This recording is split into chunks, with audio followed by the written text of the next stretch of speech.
CBSE board 2025 का question paper है, final question paper. आज हम इसका ऑब्जेक्टिव क्वेश्चंस को डिस्कस करेंगे। फर्स्ट क्वेश्चन है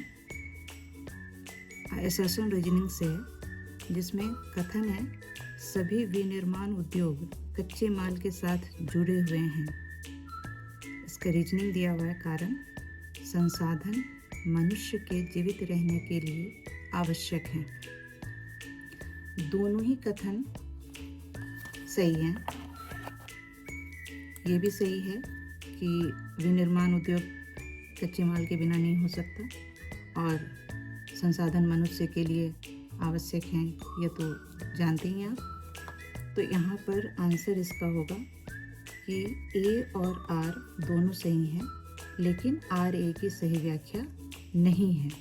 यहाँ पे जो ए कथन है कि विनिर्माण उद्योग कच्चे माल के साथ जुड़े हुए हैं, ये सही है कि कच्चा माल संसाधन से मिलता है, पर रीजनिंग जो इसका है दिया हुआ वो इसको जस्टिफाई नहीं कर रहा है, इसलिए इसका आंसर सही होगा बी।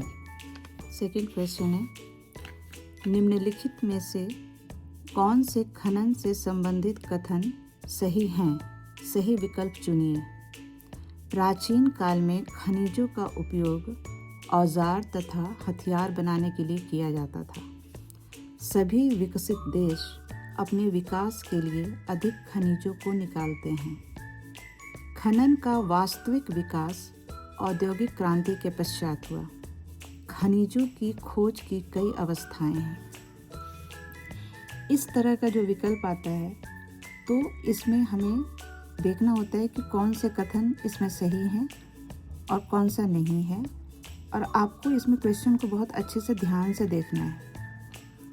तो ये सही है कि प्राचीन काल में खनिजों का उपयोग औजार तथा हथियार बनाने के लिए किया जाता था, ये बिल्कुल सही है।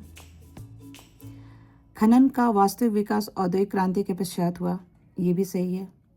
और खनिजों की खोज प्राचीन काल से लेकर अब तक कई अवस्थाओं में हुआ है, ये भी सही है। लेकिन यहाँ पे जो सेकंड स्टेटमेंट है कि सभी विकसित देश अपने विकास के लिए अधिक खनिजों को निकालते हैं, सही नहीं है खनन से संबंधित। इसमें कथन से आंसर सही है केवल 1, 3 और 4। हम ऐसे इसको आंसर करेंगे। थर्ड क्वेश्चन है निम्नलिखित में से चतुर्थक क्रियाकलाप की प्रमुख विशेषता की पहचान कीजिए। यहाँ हमें बताना है फोर्थ सेक्टर के कैरेक्टरिस्टिक्स की पहचान करनी है। तो पहला स्टेटमेंट है विकास के लिए खनिजों को निकालने से संबंधित है। तो फोर्थ सेक्टर जो है वो खनन प्रक्रिया से नहीं संबंधित है। ये किससे है? ये प्राथमिक क्रियाकलाप से है। सेकंड है बी, यह कच्चे माल को तैयार उत्पाद में बदलकर उसके मूल्य में वृद्धि करने से संबंधित है। तो ये जो है स्टेटमेंट, ये किससे संबंधित है? ये द्वितीय क्रियाकलाप से, यानी विनिर्माण उद्योग से संबंधित है। हम उसमें कच्चे माल को उत्पाद में बदलते हैं और अधिक मूल्यवान वस्तु का निर्माण करते हैं। थर्ड, यह अनुसंधान एवं विकास से संबंधित है, ये सही है। सेवा सेक्टर जो है वो 3 पार्ट्स में डिवाइड हो चुका है, तृतीयक, चतुर्थक और पंचम। तो यहाँ जो फोर्थ स्टेटमेंट है यह समाज के सभी लोगों की सेवा से संबंधित है, ये होगा तृतीय क्रियाकलाप में।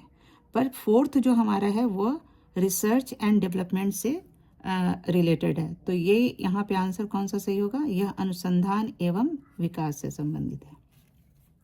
फोर्थ हमारा क्वेश्चन है एशिया के निम्नलिखित वायु पत्तनों को उनकी अवस्थितियों के आधार पर पश्चिम से पूर्व व्यवस्थित कीजिए और सही विकल्प का चयन कीजिए। इसमें 4 वायु पत्तन का दिया हुआ है, एयरपोर्ट्स का, और उन्हें हमें दिखाना है पश्चिम से पूर्व की ओर। तो आपको मैप में पता होगा कि हम ईस्ट वेस्ट कैसे दिखाते हैं। ये हमारा नॉर्थ होता है, ये साउथ, इधर ईस्ट और इधर वेस्ट। भारत हमारा किधर पड़ता है? ईस्ट में। तो वर्ल्ड मैप का जिनको ध्यान होगा वो बहुत अच्छे से इसको कर सकते हैं कि इसमें है बीजिंग, टोक्यो, अदन और मुंबई। अदन कहाँ है? अदन मिडिल ईस्ट में है। तो ये सबसे वेस्ट में कौन हुआ? अदन। उसके बाद क्या आ जाएगा? मुंबई। अदन से जब हम वेस्ट से चलेंगे तो उसके बाद मिडिल ईस्ट, फिर आ जाएगा हमारा इंडिया। तो मुंबई, मुंबई कहाँ है? इंडिया में है। थर्ड हमारा आ जाएगा बीजिंग। बीजिंग किसकी है? चीन, चीन में। और लास्ट टोक्यो, टोक्यो कहाँ है? जापान में। तो इसका आंसर क्या होगा? अदन, मुंबई, बीजिंग, टोक्यो, अर्थात 3, 4, 1, 2, 3, 4, 1 एंड 2। यहाँ मैं एक चीज़ बताना चाहूँगी कि इस तरह के क्वेश्चंस जो होते हैं उसको ट्रिक्स से भी सही किया जा सकता है अगर हमें पूरा प्रॉपर नहीं पता हो तो इसमें जो चीज़ हमें पता है किस नंबर पे आ सकता है, या ये हमें ये पता है कि टोक्यो जो है सब जापान में है, जापान की राजधानी है और ये प्रशांत महासागर में स्थित है और प्रशांत महासागर सबसे ईस्ट में हो जाएगा। तो हम यहाँ पे ध्यान रखेंगे कि टोक्यो में कौन सा सबसे लास्ट में 2 है। तो सबसे लास्ट में 2 किस में है? बी और डी में। तो हमारा 2 ऐसे ही ये गलत हो गया। हम अब इसमें सर्च करेंगे कि बी और डी में कौन सा हो सकता है। तो इसमें अगर हमें एक और किसी का पता हो, जैसे अदन का हमें मालूम है कि अदन मिडिल ईस्ट में है, तो हम बड़े आराम से लगा सकते हैं कि डी इसका आंसर होगा, क्योंकि इसी में है कि सबसे वेस्ट में अदन दिया हुआ है और सबसे लास्ट में टोक्यो दिया हुआ है। तो इस तरह भी हम लगा सकते हैं, सोच सकते हैं कि इसका सही उत्तर क्या होगा। 5 नंबर क्वेश्चन है, एक पत्तन के द्वारा निर्यात की जाने वाली वस्तुएं पहले विभिन्न देशों से लाई जाती हैं। इस प्रकार के पत्तन को क्या कहा जाता है? तो यहाँ पर हमारे ऑप्शंस हैं, पहला विस्तृत पत्तन, बाह्य पत्तन, सी आंत्रपो पत्तन और डी पैकेट स्टेशन। ये जो क्वेश्चन पूछा जा रहा है इसमें है कि जो पत्तन है, यानी जिस देश का भी वो पत्तन है, वो खुद अपने देश में उत्पादित वस्तुओं का निर्यात नहीं करता, बल्कि विभिन्न अलग अलग देशों से वहाँ पर वस्तुएं आती हैं केवल निर्यात के पर्पस से। तो ये तो इस तरह के जो पत्तन होते हैं, जो जहाँ पर अदर देश अपने वस्तुओं को निर्यात करने के लिए भेजते हैं और वहाँ से उन वस्तुओं का निर्यात होता है, उसको हम कहते हैं आंत्रपो पत्तन। तो इसमें आंसर सही होगा आंत्रपो पत्तन। भारत के तेल शोधन कारखानों को दक्षिण से उत्तर दिशा में उनकी अवस्थितियों के आधार पर व्यवस्थित कीजिए और सही विकल्प चुनिए। है हमारा मुंबई, कोच्चि, कयाली, मैंगलुरु। यहाँ पे हो सकता है कि बहुत बच्चों को इसके बारे में नहीं जानकारी हो। यहाँ कयाली नहीं होगा, कोयली होगा, कोयली। तो मुंबई, कोच्चि तो दक्षिण से उत्तर का मतलब हुआ दक्षिण। हमारा सबसे लास्ट में दक्षिण में कौन है? केरल। तो केरल से लेके ऊपर की ओर, उत्तर की ओर बताना है। तो सबसे पहले हमारा क्या आ जाएगा? कोच्चि। तो क्या हो गया? 2। कोच्चि के बाद हमारा मैंगलुरु का है, कर्नाटक में है, तो मैंगलोर।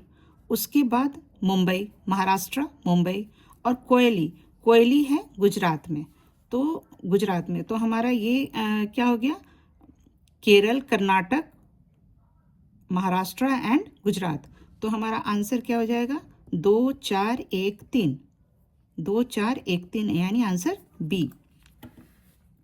7th नंबर है, राजस्थान नहर के प्रथम चरण के निर्माण के जिले की पहचान कीजिए। तो इसमें ऑप्शंस हैं जैसलमेर, बाड़मेर, जोधपुर, गंगानगर। तो ये आपने जहाँ पे हम इंदिरा गांधी नहर के बारे में पढ़ते हैं, इंदिरा गांधी नहर को ही राजस्थान नहर के नाम से जाना जाता है। तो आपको वहाँ पे आपने देखा होगा कि हमारा इसमें आंसर क्या हो जाएगा? प्रथम चरण में जो सबसे शुरुआत में जब इंदिरा गांधी नहर का निर्माण शुरू हुआ था, तो गंगानगर मेन डिस्ट्रिक्ट था, इसलिए आंसर यहाँ पे होगा गंगानगर। 8 नंबर क्वेश्चन है, निम्नलिखित में से gas authority of India limited के मुख्य उद्देश्य की पहचान कीजिए। ए है अपने डिपो में प्राकृतिक गैस का परिवहन एवं संचय करना, गैस का प्रसंस्करण और विभिन्न राज्यों को आवंटन करना, प्राकृतिक गैस का परिवहन, प्रसंस्करण और विपणन करना, अधिक लाभ के लिए भंडारीकृत प्राकृतिक गैस की बिक्री करना। ये सब ये जो हमारा ए, बी और डी है ये गेल नहीं करता है। मेन उसका काम है प्राकृतिक गैस का परिवहन, प्रसंस्करण और विपणन। विपणन मतलब मार्केटिंग, ठीक है। तो ये करता है। तो इसका आंसर हमारा क्या हो जाएगा? सी। कथन और कारण के फिर से एक क्वेश्चन हैं एसर्शन रीजनिंग के कि इसमें कथन है एसर्शन, भारत के अंतर्राष्ट्रीय व्यापार में जल परिवहन एक महत्वपूर्ण भूमिका निभाता है। बिल्कुल सही है ये। इसका कारण दिया हुआ है, भारत के पश्चिमी तट की अपेक्षा पूर्वी तट पर अधिक पत्तन है। ये गलत है। पत्तन इम्पॉर्टेंट रोल निभाते हैं, पर हमारा इससे रिलेशन नहीं है। पहला तो ये स्टेटमेंट ही गलत है कि पश्चिमी तट पर ज़्यादा पत्तन है पूर्वी तट की तुलना में, ठीक है। आप काउंट करोगे तो आपको पता चल जाएगा। तो ये इसमें ए सही है और ये गलत है। तो आंसर क्या हो जाएगा? सी। अगला क्वेश्चन है, स्वच्छ भारत मिशन के बारे में निम्नलिखित तथ्यों को ध्यानपूर्वक पढ़िए और सही विकल्प का चयन कीजिए। इस क्वेश्चन को देखने पर आपको एक अंदाज़ा हो गया होगा कि 2-3 क्वेश्चन हमारे आ चुके हैं सही विकल्प का चयन करने के लिए। तो आपको बहुत ध्यान से देखना है। यह अब स्वच्छ भारत मिशन के बारे में बताना है। यह शहरों के नवीनीकरण मिशन का हिस्सा है। सही है, क्योंकि स्वच्छ भारत मिशन का उद्देश्य ही यही है। इसका शुभारंभ भारत सरकार ने किया, ये भी सही है। यह शहरी क्षेत्रों में हरियाली को बढ़ाने से संबंधित है। हम ये देखेंगे कि ये सही नहीं है। जब आप स्वच्छ भारत मिशन का आपने देखा होगा पॉइंट्स, तो इसमें ये चीज़ें नहीं आ रही हैं। इसका उद्देश्य शहरी झुग्गी बस्तियों यानी स्लम्स में जीवन की गुणवत्ता में सुधार करना है। ये भी सही है। तो हमारा आंसर होगा 1, 2 और 4। तो आंसर यहाँ पर है केवल 1, 2 और 4। आंसर हमारा सी होगा। अगला क्वेश्चन है, निम्नलिखित में से ध्वनि के माप की इकाई की पहचान कीजिए। तो ये सबको पता होगा, ये होगा डेसिबल। बी आंसर इसका होगा। निम्नलिखित क्षेत्र और उसकी विशेषता से संबंधित सही सुमेलित युग्म का चयन कीजिए। इसमें बताना है कि ए में जो चीज़ें हैं वो, जैसे झाबुआ जिला, तो वहाँ पे भील जनजाति रहती है कि नहीं। ये कई बार बच्चे इसमें गलत कर देते हैं। तो आपको हर चीज़ बड़े ध्यान से पढ़ के तब इस पे आंसर करना है। तो झाबुआ जिला भील जनजाति ये सही है। तो सही कौन सा इसमें सही सुमेलित है वो बताना है। ये दौराला गद्दी गलत है, भरमौर जंक्शनगढ़ ये गलत है, धारावी मुंबई भौम जल प्रदूषण गलत है। ये किसके लिए? स्लम के लिए, है ना। भरमौर तहसील क्या है? यहाँ पे जनजातियों का है ना। तो ये जो है 3 जो बी सी डी है ये गलत है। तो हमारा आंसर क्या है? झाबुआ जिला ये सही है। आगे 13 नंबर है, कुछ निम्न कोटि भूमियां मानवीय प्रक्रियाओं से कृषि के अयोग्य हुई हैं। ये वेस्टलैंड की बात कर रहे हैं। वेस्टलैंड, तो कथन से संबंधित सही फिर से विकल्प के क्वेश्चन आ गए कि जो वेस्टलैंड्स हैं हमारे, वो जो मानव द्वारा कृषि कार्य किया जा रहा है उससे वो क्या हो गई हैं? खराब हो गई हैं। वेस्टलैंड हमारा ख़त्म होता जा रहा है। तो ये बताना है कि इसमें किस तरह की जो मानवीय क्रिया हुई है जिसके कारण ये स्टेटमेंट सही हो रहा है। तो शिफ्टिंग कल्टीवेशन, स्थानांतरित कृषि जनित क्षेत्र, बात सही है। शिफ्टिंग कल्टीवेशन में एक जगह पे वो कृषि करते हैं मानव, फिर उस जगह को जब वो अनुपजाऊ हो जाती है तो उस जगह को छोड़कर फिर दूसरी जगह जाते हैं, फिर वहाँ पे जाकर कृषि कार्य करते हैं। तो इससे हमारा वेस्टलैंड क्या हो रहा है? प्रभावित हो रहा है। तो हमारा ये एक सही है कि इसके कारण हो रहा है। उसके बाद तटीय मैदान, ये नहीं है। तटीय मैदान में ऐसा कुछ नहीं है, ये सही है। ये इसके कारण कुछ नहीं खराब हो रहा। भावर क्षेत्र भी इसका आंसर नहीं होगा। और यहाँ पर क्या है? डिग्रेडेड पास्चर्स, क्षरित चारागाह, यानी जो चारागाह क्षेत्र है उसको भी छेड़छाड़ की जा रही है उसके साथ मानवीय क्रियाओं द्वारा। तो इसमें सही होगा 1 और 3। तो ये वाला आंसर होगा डी, 1 तथा 3। 14 नंबर है, रिक्त स्थानों की पूर्ति के लिए सही विकल्प का चयन कीजिए।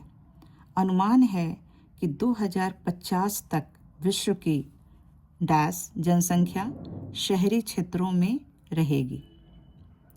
तो ये इसका जो आंसर है 2/3 होगा, कि ये हमारे NCERT के बुक में है दिया हुआ कि 2050 तक विश्व की 2/3 जनसंख्या शहरी क्षेत्रों में हो जाएगी। प्रवास हमारे यहाँ ज़्यादा हो रहा है, सबसे ज़्यादा प्रवास हमारा ग्रामीण से शहर की ओर हो रहा है। तो गांव के जो लोग हैं वो शहरी क्षेत्रों की ओर प्रवास करते जा रहे हैं। तो ये अनुमान लगाया गया है कि 2050 तक विश्व की जो 2/3 जनसंख्या है वो नगरीय क्षेत्रों में निवास करने लगेगी। अगला हमारा 15 से 17, 15 to 17 नंबर के जो क्वेश्चंस हैं वो सोर्स बेस्ड क्वेश्चन आते हैं। सोर्स बेस्ड होते हैं पर मल्टीपल चॉइस वाले होते हैं। इसमें आपको मानवीय विकास के अंतर्राष्ट्रीय तुलनाएं दी हुई हैं और ये टेबल दिया हुआ है। टेबल से देखकर और ये हमारा जो अनुच्छेद है इसको पढ़ने के बाद हमें 15, 16 और 17 का आंसर करना है, जिसमें है कि उच्च मानव विकास वाले देशों के साथ सबसे महत्वपूर्ण कारक डैश लागू होता है। सामाजिक क्षेत्र में अधिकतम निवेश, सेवा क्षेत्र में अधिकतम निवेश, औद्योगिक विकास में अधिकतम निवेश, कृषि विकास में अधिकतम निवेश। तो यहाँ पे लिखा हुआ है पहले में ही, उच्च मानव विकास वाले देशों की शिक्षा और स्वास्थ्य सेवाओं को उपलब्ध कराना प्राथमिकता है। वे सामाजिक खंड में बहुत निवेश करें। यहाँ लिखा हुआ है कि वो कहाँ पे निवेश करें, सामाजिक खंड में। तो यहाँ आ गया सामाजिक क्षेत्र में अधिकतम निवास। तो हमारा आंसर क्या हो जाएगा, ए। सेकंड क्वेश्चन है, मानव विकास के मध्यम स्तर वाले देशों में अधिक सुधार डैश चिन्हित करता है। अब यहाँ पे क्या देखना है, मध्यम स्तर वाले देशों में। तो मानव विकास, अब यहाँ पर है मध्यम स्तर का, मानव विकास के मध्यम स्तर वाले अधिकांश देशों का विकास द्वितीय विश्व युद्ध के बाद की अवधि में हुआ है। इनमें से अनेक देश अधिक लोकोन्मुखी नीतियों, लोकोन्मुखी मतलब जनता के विकास के लिए जो नीतियां बनाई जाती हैं, लोक मतलब समाज के विकास के लिए लोकोन्मुखी नीतियों को अपनाकर तथा सामाजिक भेदभाव को दूर करके तेजी से अपने मानव विकास स्कोर में सुधार कर रहे हैं। तो यहाँ पे जो हमारा मध्यम स्तर के देशों में क्या सुधार कर रहे हैं, तो यहाँ पर ऑप्शन है हमारे, विकास संबंधित नीतियाँ, पर्यावरण संबंधित नीतियाँ, आर्थिक तंत्र आधारित नीतियाँ और समाज आधारित नीतियाँ। तो अभी हमने यहाँ पे देखा कि क्या कर रहे हैं ये देश, लोकोन्मुखी नीतियों। लोकोन्मुखी मतलब मैंने आपको बताया, लोक मतलब होता है समाज। तो समाज से रिलेटेड, समाज को विकसित करने से जो रिलेटेड नीतियां हैं और सामाजिक भेदभाव को दूर करके उससे वो मानव विकास कर रहे हैं। तो यहाँ पे क्या होगा, समाज आधारित नीतियों द्वारा। निम्नलिखित में से कौन सा अंक मानव विकास सूचकांक के मध्यम श्रेणी के सीमांतर को दर्शाता है। मध्यम श्रेणी में कौन आएगा, तो यहाँ पे है 0.049, 0.099, 0.149 एंड 0.199। आप जब इसको देखोगे तो यहाँ पे सीमांतर बता रहा है। सीमांतर मतलब क्या होता है, मैक्सिमम और मिनिमम। तो जब मैक्सिमम और मिनिमम को आप करोगे किसका, मध्यम श्रेणी का, तो ये हमारा क्या है, मध्यम। ये हमारा है मध्यम श्रेणी, मानव विकास सूचकांक के मध्यम श्रेणी। तो इसका अपर लिमिट क्या है, 0.550 और लोअर लिमिट क्या है, 0.699। तो सीमांतर सीमा में अंतर, यानी उच्चतम और निम्नतम में को जब हम एक दूसरे से वो सब्सट्रैक्ट करेंगे, घटाएंगे, तो हमें ये मिलेगा। तो 0.699 और 0.550 में से हम माइनस करेंगे तो हमारा क्या आता है, 0.149। तो इसका आंसर क्या हो जाएगा, 0.149। ये आपका पिछले साल 2025-26 का CBSE बोर्ड क्वेश्चन पेपर है, जिसका आज हमने मल्टीपल चॉइस क्वेश्चन डिस्कस करा है। ऐसे ही आप आगे भी हम डिस्कस करेंगे। Thank you.